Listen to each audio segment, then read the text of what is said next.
নমস্কার বন্ধুরা, তন্নিস কিচেনে আপনাদেরকে স্বাগত। আজ আমি আবারও হাজির হয়েছি নতুন একটি রেসিপি নিয়ে, আলু বিরিয়ানি। এটা কিন্তু দুর্দান্ত স্বাদের একটা আলু বিরিয়ানি রেসিপি।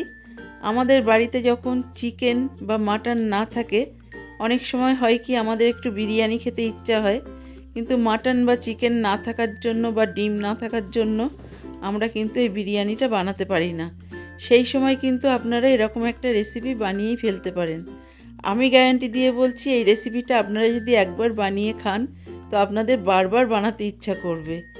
এই রেসিপিটা বানানোর জন্য আমি সবার প্রথমে গ্যাস অন করে দিয়ে গ্যাসে বসিয়ে দিয়েছি একটি কড়াই। কড়াইটা গরম হয়ে গেলে দিয়ে দিচ্ছি কেটে রাখা আলুগুলো দেখুন, আমি কিন্তু এখানে এরকম বড় বড় সাইজের কেটে নিয়েছি। আমি 6 থেকে 7টা আলু দিয়ে দিচ্ছি।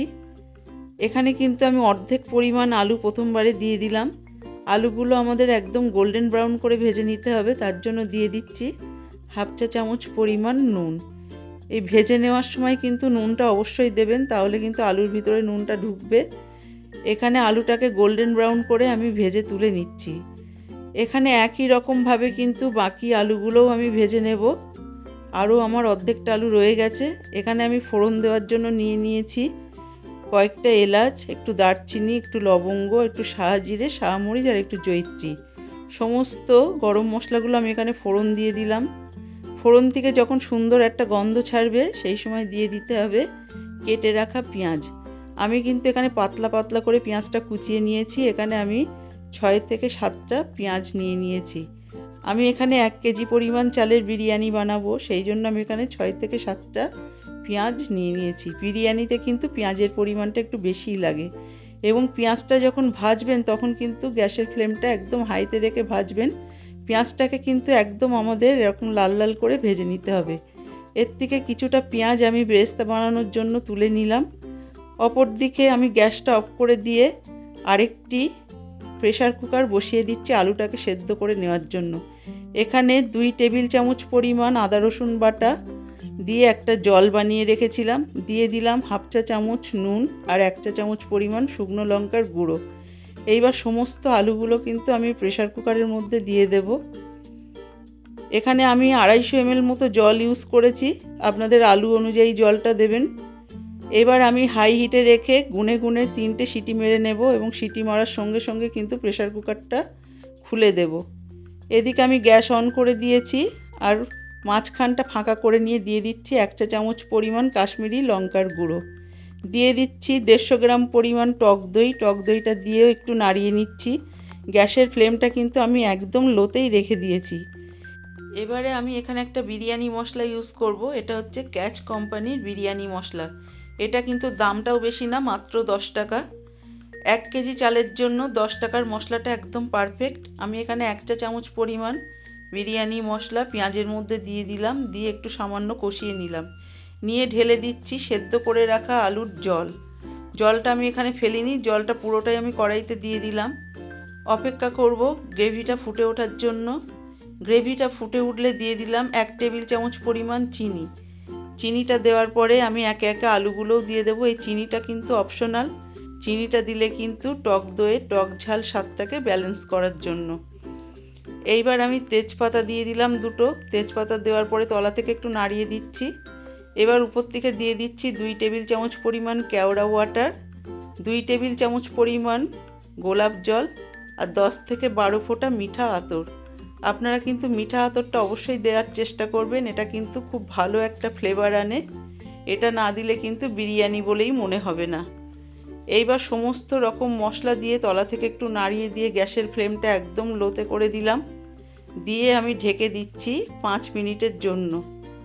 এদিকে আমি একটা পাত্র বসিয়ে দিয়েছি ভাতটাকে করে নেওয়ার জন্য।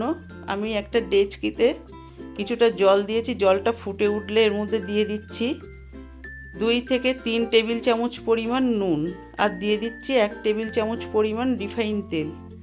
এবার আমি আগে থেকে বাসমতি চালটা 1 ঘন্টা আগে ধুয়ে ভালো করে ভিজিয়ে রেখেছিলাম, সেই চালটাই কিন্তু জল ঝরিয়ে পুরো চালটা এই জলের মধ্যে দিয়ে দিচ্ছি। আর এখানে তেলটা দেওয়ার কারণেই কিন্তু ভাতটা একদম ভাতের গায়ে লেগে যাবে না, একদম ঝুড়ো ঝুড়ো হবে। আর দিয়ে দিলাম কিছু গোটা গরম মশলা, এটা কিন্তু ভাতটাকে একটু ফ্লেভারফুল করার জন্য। এখানে দেখুন আমাদের কিন্তু এই ভাতটাকে 70% কুক করে নিতে হবে, এর থেকে বেশি করা যাবে না। এর থেকে বেশি কুক করলে যখন আমি দমে দেব তখন কিন্তু ওভার কুক হয়ে যাবে। দেখুন এখানে কিন্তু আমাদের রাইসটা একদম 70% কুক হয়েছে। এইবার রাইসটা এরকম একটা ছিদ্রযুক্ত গামলিতে ফ্যান ঝরিয়ে নেব। এরকম একটা ঝাঁঝরির সাহায্যে তুলে আমি একটা ছিদ্র পাত্রে ফ্যান ঝরাতে দিয়ে দিলাম। ফিরে আসলাম 5 মিনিট পর। 5 মিনিট পরে কিন্তু আলুটা একদম পারফেক্ট সেদ্ধ হয়ে গেছে, আর এখানে গ্রেভিটাও কিন্তু শুকিয়ে গেছে। এখানে কিন্তু একদম কষা মাংসের যেমন গ্রেভি হয় সেরকমই একটা শুকনো শুকনো গ্রেভি বানাতে হবে, বেশি ঝোল থাকলে হবে না। এইবার এই গ্রেভির ওপর থেকে আমি দিয়ে দিচ্ছি ফ্যান ঝরানো রাইস। রাইসটা দেখতেই পাচ্ছেন কতটা ঝুরঝুরে হয়েছে, একদম কাঁটার মতো। এরকম রাইস কিন্তু আমাদের দরকার বিরিয়ানি বানানোর জন্য। যে কোনো বিরিয়ানির জন্যই কিন্তু রাইসটাকে 70%ই কুক করতে হবে। এখানে সমস্ত রাইসটা দেওয়ার পরে উপর থেকে কিছু গাওয়া ঘি আমি ছড়িয়ে দিচ্ছি। গাওয়া ঘিটা কিন্তু অবশ্যই দেওয়ার চেষ্টা করবেন, কারণ গাওয়া ঘি ছাড়া কিন্তু বিরিয়ানি ব্যাপারটা ভাবাই যায় না, আর সেই ফ্লেভারও আসবে না, টেস্টও আসবে না। এখানে আমি কিছুটা গাওয়া ঘি ছড়িয়ে দিলাম। এখানে 4 থেকে 5 টেবিল চামচ পরিমাণ গাওয়া ঘি দিয়ে দিলাম। গাওয়া ঘিটা দেওয়া হয়ে গেলে এর উপরে একটু ছড়িয়ে দেব বিরিয়ানি মশলা। আমি এখানে উপর থেকে দেখুন সামান্য পরিমাণ বিরিয়ানি মশলা রাইসের উপর ছড়িয়ে দিচ্ছি। এতে কিন্তু রাইসটা খুব টেস্টি হবে সেই কারণে। এইবার সমস্ত মশলাটা দেওয়া হয়ে গেলে উপর থেকে ছড়িয়ে দেব আমি এখানে 1 টেবিল চামচ পরিমাণ দুধের মধ্যে সামান্য 1 চিমটি পরিমাণ ফুড কালার মিশিয়ে রেখেছিলাম। বেশি এখানে দেওয়া যাবে না, সেই ফুড কালারটা এখানে ছড়িয়ে দিলাম। আর দিয়ে দিচ্ছি পেঁয়াজ বেরেস্তা। আমি এখানে আগে থেকে যে পেঁয়াজটা তুলে রেখেছিলাম ভাজা, সেটাই ছড়িয়ে দিলাম। এবার আমি বিরিয়ানিটাকে দম দেওয়ার জন্য তলা থেকে যাতে না পুড়ে যায় সেই কারণে এখানে 1 কাপ পরিমাণ দুধ মাঝখান থেকে ঢেলে দিলাম। পুরো রান্নাটাই কিন্তু দুধেই হবে, দুধ দেওয়ার ফলে এখানে তলা থেকে পুড়বে না। আমি একটা তাওয়া এখানে 5 মিনিটের জন্য প্রিহিট করে নিয়েছিলাম, তারপরে তাওয়ার উপরে আমি কড়াইটা বসিয়ে দিয়েছিলাম 30 মিনিটের জন্য। প্রথম 5 মিনিট হাই হিটে, পরের 5 মিনিট লো টু মিডিয়ামে, তারপরের 20 মিনিট একদম লোতে বসিয়ে রেখেছিলাম। ফিরে আসলাম 30 মিনিট পর।